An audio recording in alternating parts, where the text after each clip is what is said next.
The arena roared like a living beast as fire pillars rose around the combat ring.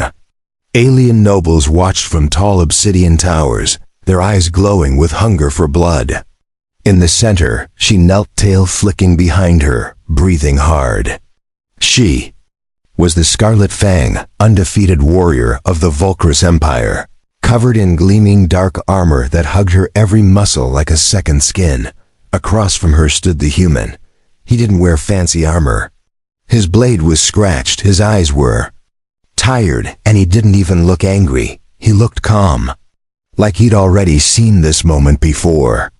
The nobles sneered, mocking the human challenger, calling him a foolish pet from a backward planet. But the Fang saw something different. In his stance, there was no fear. He didn't puff out his chest or scream battle cries like the others she had broken. He just raised his sword and waited. The signal horn sounded. The duel began. She lunged with claws extended, spinning faster than any eye could follow. Her strikes were art, trained over decades, honed to perfection. Yet every swing missed. The human moved like smoke, dodging, blocking, never overstepping. It wasn't just skill. It was experience. He had fought monsters worse than her before. The crowd started to fall silent. Each time her blades were parried or her claws met empty air, their laughter faded. Her breath quickened. She had fought across 12 star systems, spilled oceans of blood. But this human, he fought like he didn't need to prove anything. That was what scared her most. He ducked a final slash and slammed the hilt of his blade into her chest plate, sending her crashing to the ground. Her body froze. The pain wasn't what stopped her. It was the realization. He could have ended it. He didn't. Instead, he stood over her, eyes sharp but not cruel. Her hand twitched. The duel was lost. The code of champions was clear. Defeat meant servitude. Her title, her pride, her name all now belonged to him. The arena erupted in shocked gasps. No one had ever forced the Scarlet Fang into surrender. And no one ever expected her to follow the code if it was a human who beat her. But she rose to her knees, her head bowed. Her voice trembled but remained steady. I am yours by the right of victory. My body, my blade, my loyalty. Until the stars burn out, I obey you, human. The nobles shouted in disbelief. Some demanded her execution for disgrace. Others were too stunned to speak. But the human did something no one expected. He stepped forward and extended his hand, not in dominance, but in respect. I didn't fight you for ownership, he said calmly. I fought you because I was told you were the best. You still are. But now you stand with me, not beneath me. That moment cracked something in her. No conqueror had ever spoken to her like that. No one had offered her a hand, they only demanded her obedience. Yet the human did not force her to take it. The choice was hers. She stared at it, heart racing like thunder, and she took it. The chamber lit with a sudden storm of whispers. Elders panicked. Guards hesitated. They had all expected blood. No one expected unity. The Volcrus Empire's strongest warrior had not just bowed, she had chosen to rise again, beside a human. But even as they walked out of the ring together, the threat wasn't over. In the deepest corners of the palace, shadows moved. Assassins had already been ordered. The Empire would not let such disgrace live long. The Scarlet Fang was now a danger to their pride. And the human, he was a spark that could light rebellion across the stars. She followed him silently through the firelit halls. Her armor felt heavier than ever. Not because of shame, but because of everything she had just risked. But one thing was clear, this human was no ordinary man. And the code she followed had not been broken. It had only just begun to reshape her. Destiny, asterisk, they moved through the high stone corridors in silence. The human walked with steady steps while she followed a pace behind him. Her red tail brushed the floor, its weight pulling harder than her armor ever had. Guards watched them with disgust as if their eyes could burn holes through her back. But she didn't lower her head again. Not this time. He had no idea what he had done.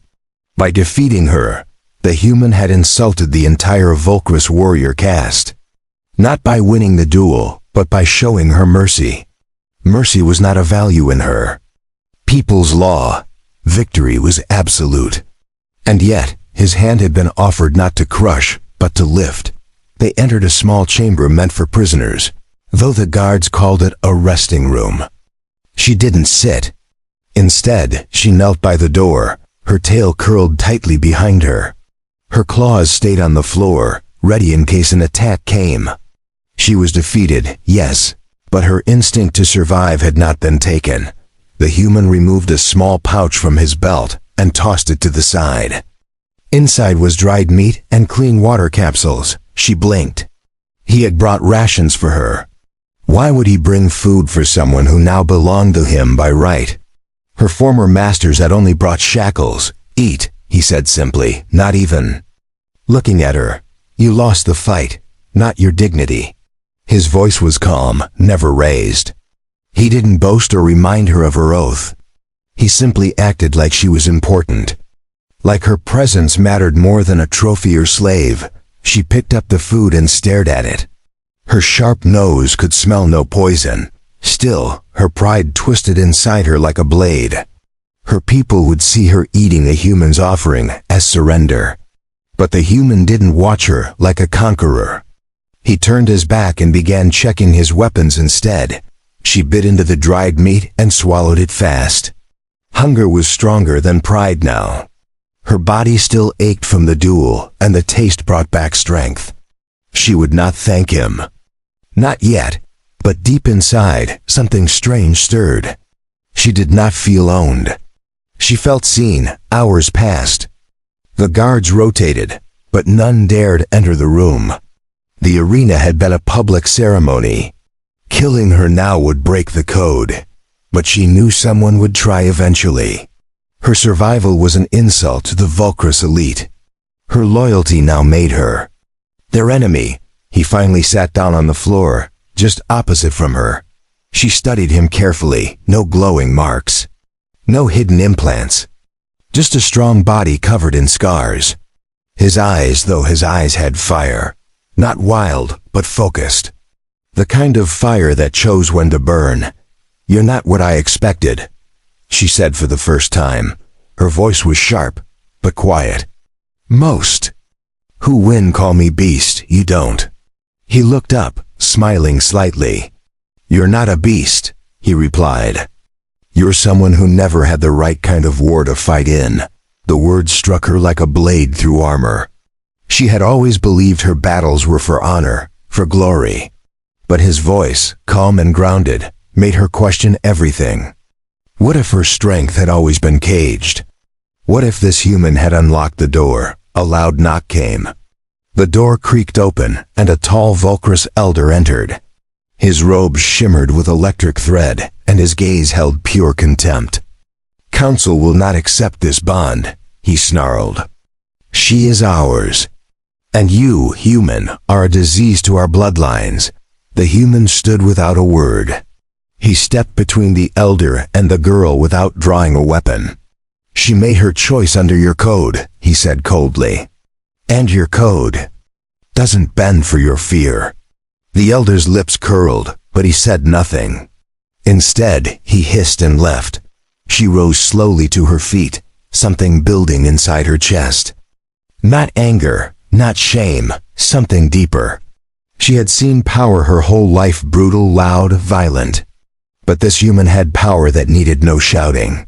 Power that protected instead of dominated. For the first time since her defeat, she felt warmth. In her bones, not from food, not from light, but from purpose. Whatever this human planned, wherever he walked, she would follow. Not because she was forced, but because something inside her had already chosen. The human's name was Kale. She had learned it without asking. The guards muttered it behind their breaths.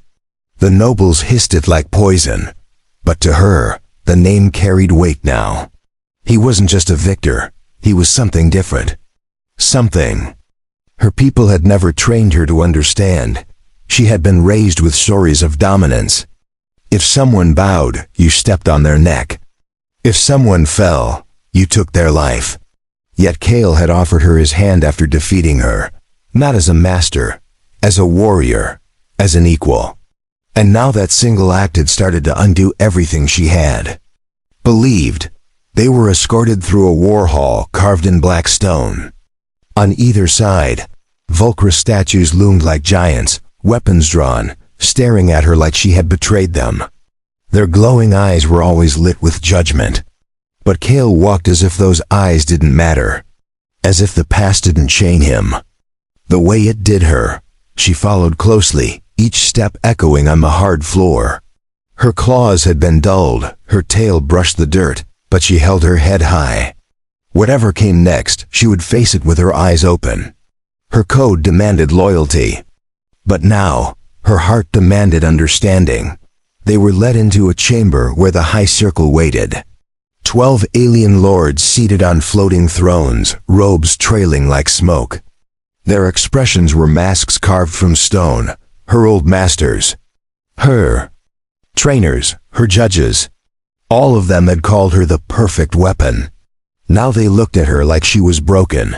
"State your purpose," one of them demanded, voice sharp as a blade. Kale stepped forward, calm and firm. "By your laws, she belongs to me, but I did not come for chains. I came to challenge your silence. You've trained killers while your people starve. You built warriors but forgot what war is for." The council stirred uncomfortably. No one had spoken to them like that, especially not a human. One of the lords snarled, rising in rage. "You are nothing," he growled. "An outsider. A weak-blooded pest. She followed you out of humiliation. That does not give you voice among us." She took a step forward, the metal of her boots clanging hard. "I followed because I chose to, not because I was broken. Because for the first time, someone treated me as more than a weapon." Her voice didn't shake, it rose like thunder. The chamber froze around her words. Kale didn't smile, he didn't nod. He simply looked at her like it was expected. Like he had known she would speak up when the moment came. That was the difference. He didn't command her strength, he trusted it. And that trust made her stronger than any title ever could. The council turned silent. Their eyes flicked between the two like they were a puzzle the old empire couldn't solve. Finally, one of the elders leaned forward. "Then prove your claim, together, in the trial of unity. If your bond survives it, you may keep it. If not, you both die." Kale's jaw tightened, but he gave a short nod. She answered by stepping beside him without hesitation. The trial of unity was legendary. No pair had ever survived it. It tested trust, spirit, pain, and sacrifice. But she didn't care about survival. She cared about truth. They were taken down a spiraling path beneath the chamber. Old walls whispered with echoes of champions long dead. She didn't speak. Neither did he. But when their eyes met, she knew words weren't needed. She was no longer walking alone. And that made her ready. They were brought into a narrow chamber filled with violet light. 2 doors awaited them. Each bore a single phrase in ancient Volcris language. She read it aloud quietly. "One path leads to freedom, the other to loss. Only one may pass without pain. The other must choose to carry it." Kale looked at her. Then at the doors, "They want us to guess," he said. "If we pick wrong, one of us suffers." But they've already made their mistake. They assume pain is a burden. They forget it can also be a gift. She didn't hesitate. "I choose the pain," she said, placing her hand on the second door. He reached for her arm, trying to stop her, but she pulled free. "I am bound to you, and I will not let you carry this alone.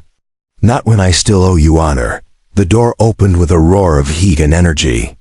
Her body shuddered as pain like fire surged through her veins. But she didn't fall. She stepped through it, jaw clenched, back straight.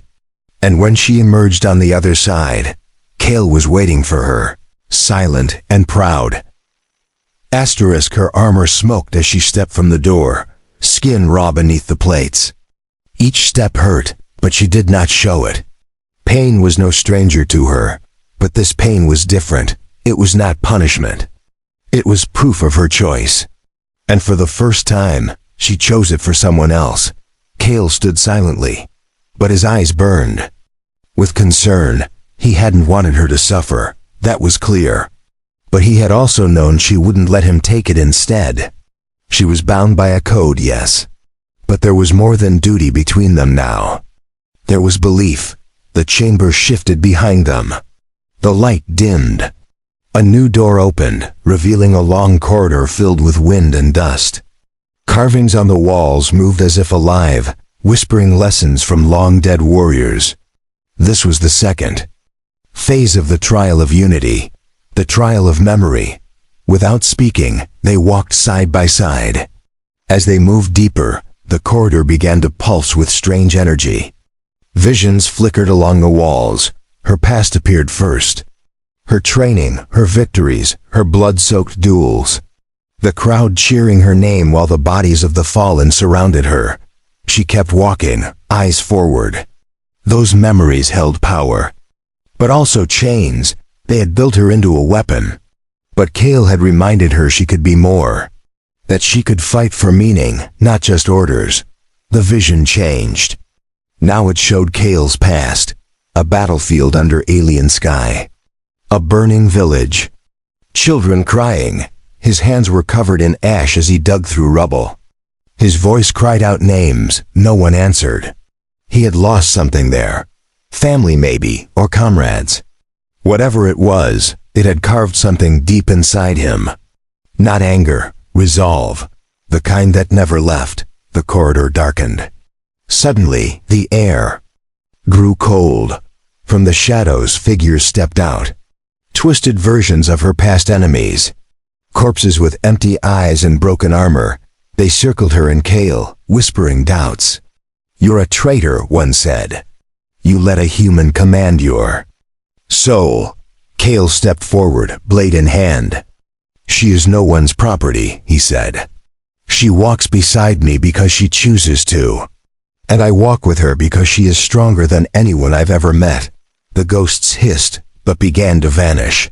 Truth shattered illusions faster than blades. The trial of memory had tried to break their bond with fear, but fear could not survive where trust lived. They walked forward, hand brushing hand, hearts steady.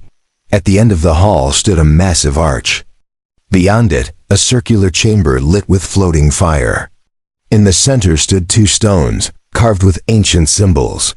The final test awaited them, the trial of surrender. One must kneel. The other must refuse. She looked at Kale. He looked at her. Neither wanted the other to kneel. Neither wanted dominance. That was the trap. The true trial was not about power. It was about resisting it. She stepped forward and dropped to one knee, head bowed. But Kale stepped back, refusing to accept. "I do not rule her," he said to the chamber. "And I will not accept her submission. If this trial demands a master and a slave, then it has already failed. We are not enemies. We are equals bound by choice." The chamber pulsed. The fires flared.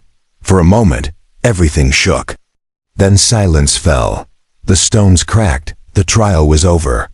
They had passed. Not by playing the game, but by breaking its rules. The code had expected obedience.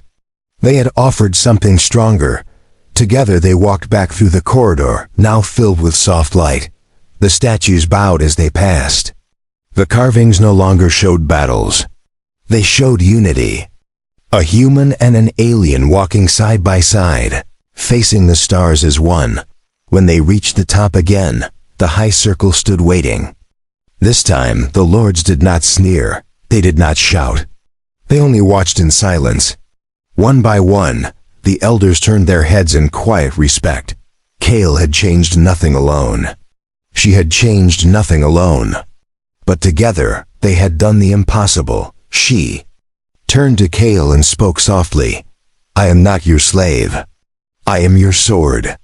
And I will protect you as long as my heart beats." The days after the trial of Unity passed in silence and tension. The Vulkrus High Circle had not spoken again. They had not attacked or praised, but their silence meant more than words. She and Kale had walked through sacred fire and returned, standing side by side. That alone had shaken the Empire's bones. They stayed within the old warrior's compound, guarded by thick stone walls and eternal flame torches. She trained every morning as she always had. Her claws sliced through the air. Her breath stayed calm. But now she trained for something greater than glory. She trained to protect him. Kale did not watch her with pride or hunger. He watched her like a comrade. He watched her like someone who understood what it meant to bear weight others could not see. He trained too, moving with the silent rhythm of a soldier who had survived many wars. They were not teacher and student. They were equals, the servants. And the compound avoided them at first. The idea of a champion kneeling to a human disturbed them, but soon whispers spread. Not about shame, about strength, about honor reborn in a different form. They watched her spar and saw no weakness. They watched him fight and saw no arrogance. Slowly, fear turned into curiosity. One night, after drills ended, Kale sat under the old silver tree near the eastern wall, its roots wrapped around black stones. Its leaves glowed faintly like stars. She approached in silence, sitting across from him without a word. He held something in his hands. A small device, broken and old. A voice recorder from Earth. He pressed it, and a sound played. A child's laughter. A woman's soft voice. Then, static, his jaw clenched, and he turned it off. "My sister," he said quietly. That was her laugh. "Before the war reached our home. Before everything burned, she didn't speak. She didn't offer comfort. She only placed her clawed hand over his, not with pity, with respect. She knew loss. She knew the fire that swallowed things you loved. She had been trained to forget. But Kale had taught her to remember without fear. The silence was not empty. It was full. Full of things that didn't need to be said aloud. Full of pain shared between survivors. Full of something new that neither of them had a name for. Something that made her chest feel heavier and warmer at the same time. The next morning, alarms echoed across the city. A transport ship had landed. Without warning. Soldiers gathered near the gates, weapons ready. The Vulkrus nobles had not accepted defeat in silence after all. A private army was arriving. Not from the High Circle. From the families whose pride had been shattered by her oath. Kale was already armored before she even opened her eyes. His movements were calm, but his jaw was locked. He had expected this. He had seen this type of dishonor in other empires, where power refused to fade and instead reached with claws from the shadows.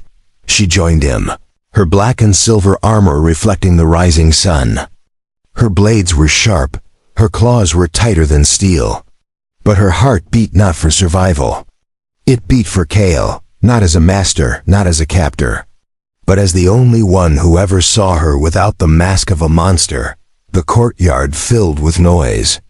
The soldiers wore gold-lined armor, their symbols ancient and cruel. Leading them was Lord Quarren, the uncle of the warrior she had once slain. His face twisted with rage when he saw her alive and beside a human. "You broke our honor," he shouted.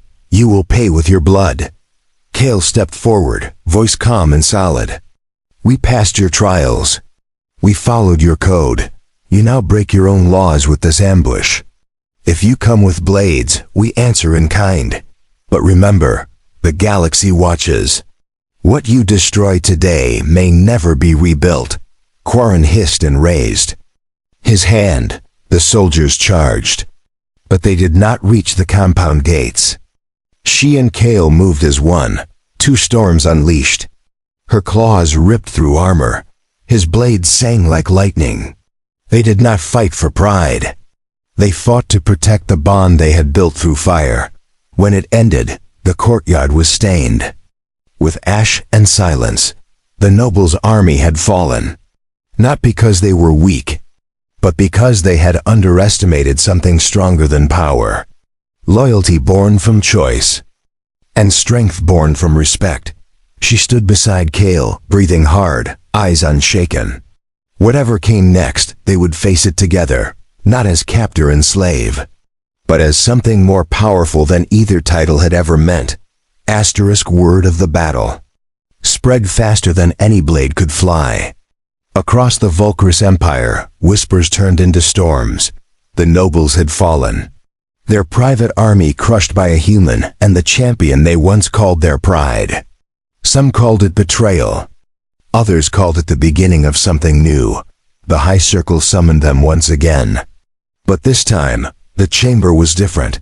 The air was heavier, the flames dimmer. It was no longer about punishment or tradition. It was about fear.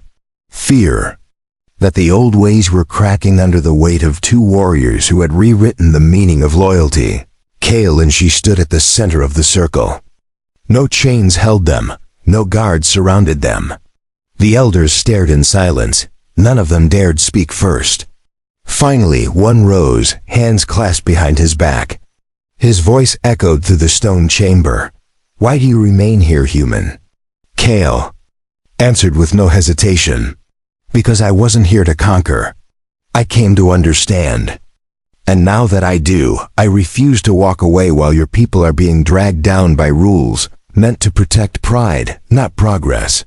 Another elder spoke, this one older and thinner, his voice dry as dust.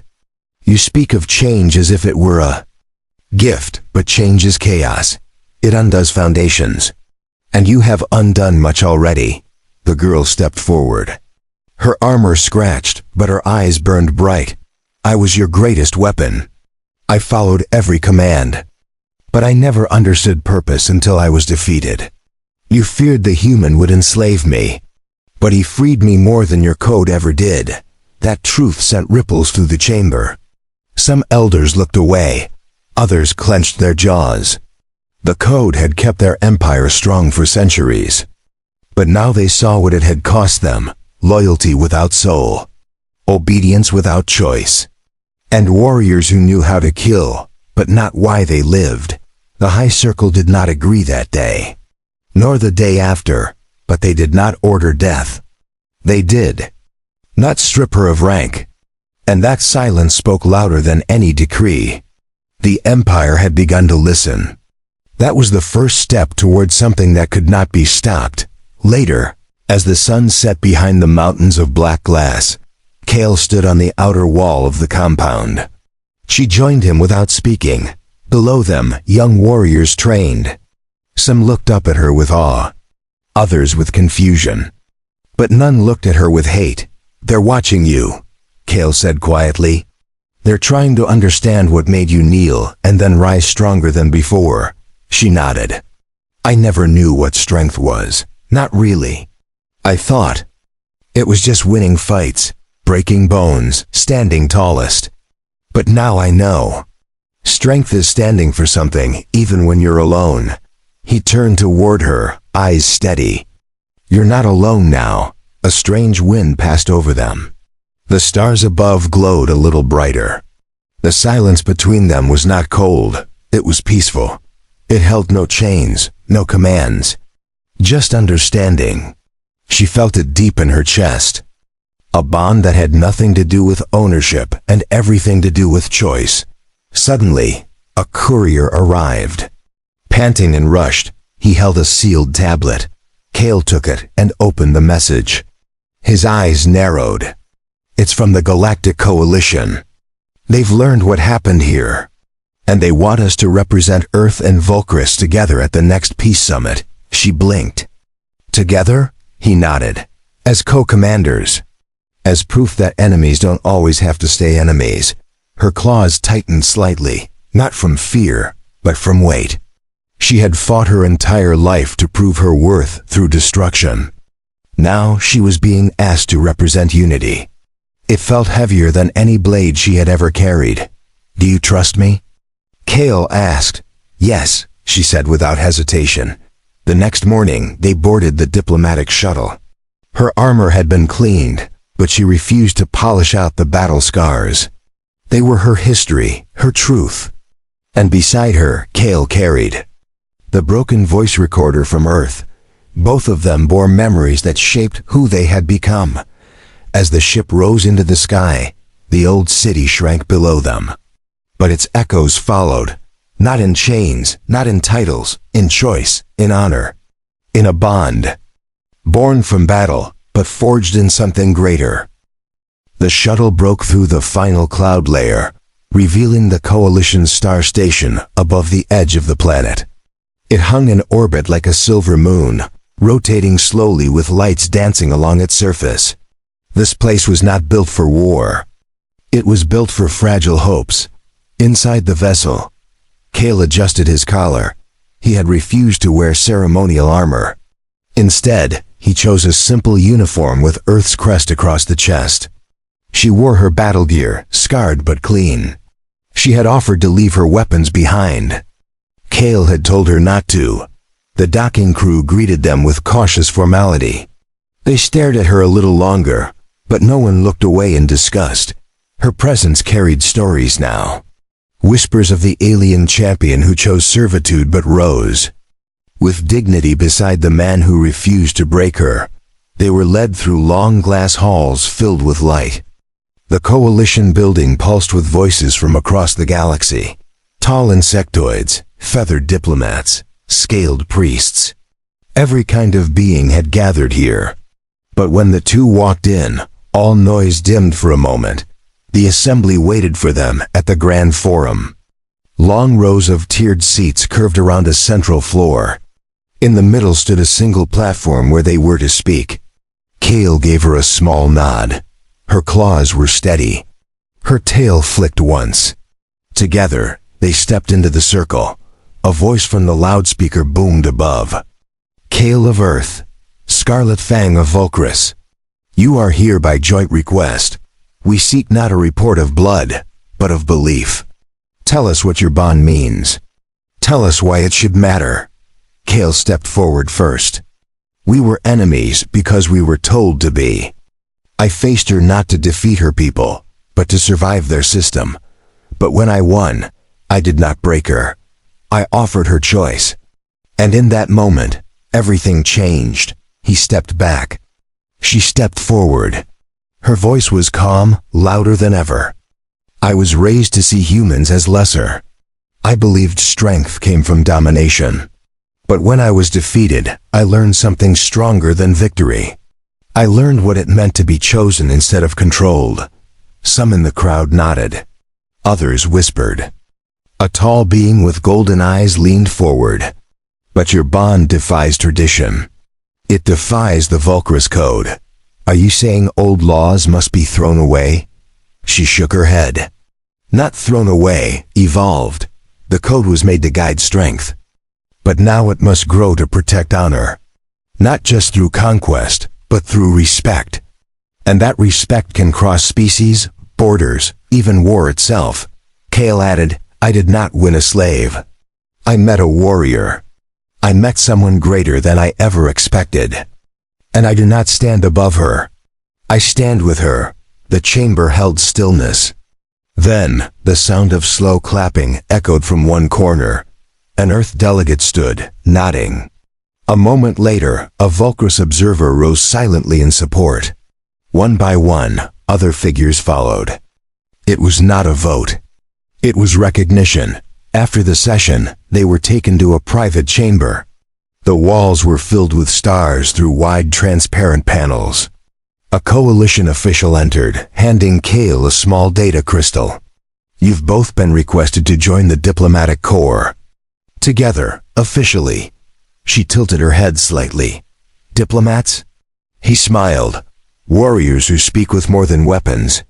The galaxy needs examples. You're now the loudest one we have. Later that evening, they stood together in silence. Outside, the stars shifted slowly. Her arms were crossed. Kale leaned against the wall beside her. The tension of battle had faded, but something else had grown in its place. Something more quiet and powerful. He spoke first. "I never expected to feel at peace." "Not in a place like this," she replied without turning. "Peace is not where you are. It's who you stand with." Kale looked at her. "Then I'm exactly where I belong." She turned to him, eyes steady. "And so am I." Their journey had begun with a fight. A duel of claws and blades. But the real battle had always been against the walls others built between them. Now those walls were breaking. And from the cracks, something stronger was being born. Asterisk, the weeks that followed were filled with motion and change. Kale and the former Scarlet Fang, now simply called Rin by choice, traveled across the stars under the Coalition's new banner. Together, they visited war-torn colonies, fractured alliances, and divided races who looked to them not for orders. But for example, Rin no longer wore her armor in every meeting. Instead, she kept the shoulder plating and her clawed gloves. They reminded her of who she was, but didn't trap her in it. The rest of her clothing was adapted simple, practical, and chosen by her alone. That freedom mattered more than gold. Or titles. Kale continued to speak at summits, but now Rin stood beside him. Not behind, not beneath. She had once sworn herself as his slave by ancient code. But the galaxy saw something far greater now. A bond that had begun in combat and grown into a force that shifted cultures. On one frozen world, they stopped the blood. Feud between two warrior clans by challenging them to a duel, not to the death, but to understanding. Rin dropped her weapons and stood unarmed before them, offering scars as her only proof. Kale spoke of loss, duty, and the power of mercy. They left that planet not as victors, but as voices of reason. In the months that followed, Vulcra society began to fracture in unexpected ways. Younger warriors formed new oaths not of domination, but of unity. Elders who once screamed about betrayal were suddenly silent, watching as their people no longer feared change. Even the High Circle started to alter the way it chose successors. Rin returned once to the arena where it all began. The stone floor was the same. The echoes of her past still clung to the walls. But now, children trained there under new teachings. One blade in hand, one hand offered in peace. She watched them and felt something like warmth settle in her chest. Kale joined her in the stands. He said nothing at first, just sat with her in the silence. Then finally he whispered, "I never thought I'd find peace in a place like this." She looked at him. "You didn't find it. You helped make it." They stayed for the entire session, answering questions from the younglings. Some asked how Kale survived the duel. Others asked if Rin still believed in her old code. She answered them honestly. "The code was my foundation, but Kale taught me how to walk beyond it." Their last stop was Earth. It had been years since Kale had returned. The cities had changed. Towers stood taller. Peace had lasted longer than most expected. He took Rin to a small mountain outpost where his sister had once played. The ruins were still there, overgrown with flowers and vines. Rin touched the scorched stones, saying nothing. Kale knelt and placed the old voice recorder in the dirt, letting the wind carry its final static. He did not cry. He had mourned already.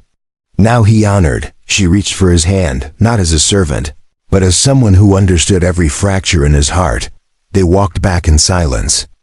Behind them, the grave of a memory. Ahead of them, a horizon no longer stained by war. Back in orbit, the Coalition rewarded them not with medals, but with trust. They were named cultural envoys, keepers of peace through understanding. No longer warriors of empire. No longer slaves to titles. Just Kale and Rin. They shared quarters on the diplomatic ship, not out of duty, out of choice. Two voices, one mission. And every night before sleep, they spoke not of past battles, but of future bridges still to be built. One evening, as the stars blinked softly outside their window, Kale turned to her. "Would you still follow me if the galaxy turned against us again?" She smiled. I would walk into the sun if it meant standing beside you. He didn't answer with words. He placed his forehead against hers. No crown, no chain, no throne. Just truth. And as the ship drifted quietly among the stars, two souls once shaped by war now shaped the peace that would follow.